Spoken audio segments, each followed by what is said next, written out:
Back from the brink, after 3 days of protest, some firearms officers agreed to pick up their weapons again, but not all of them.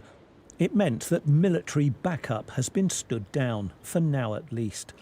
More than 100 officers with the Met's firearms unit, SO19, had refused to carry weapons. A protest at the decision to charge a colleague with murder after he'd shot dead a suspect. Former Met marksman Tony Long was cleared over a previous fatal shooting and understands the latest revolt. I guarantee that every single man and woman in SO19 that has handed in their cards have done so after a massive amount of soul searching. But the reality is they cannot continue being treated the way that they're treated when they've done exactly what they've been trained to do. The partial climb down came after a promised review of firearms operations by the Home Secretary, a move urged by the Met Commissioner Sir Mark Rowley, who called for better legal protection for gun cops. His force said in a statement, "Many are worried about how the decision impacts on them, on their colleagues and on their families. They are concerned that it signals a shift in the way the decisions they take in the most challenging circumstances will be judged."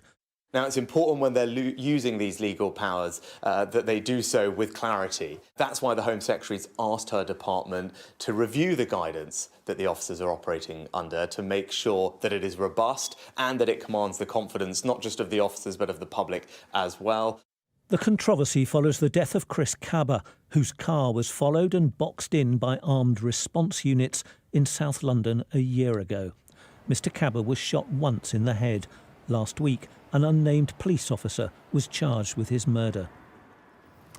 It's not clear what persuaded some to return to firearms duties.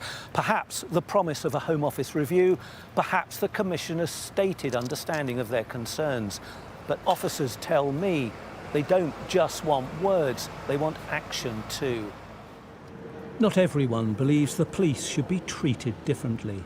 What those proposals amount to is a plea for a special status, a privileged and protected status for police officers, which would serve to allow them to avoid even the scrutiny or investigation as suspects right from the outset. The officer's brief withdrawal of weapons was a warning shot. The threat of a repeat is still there.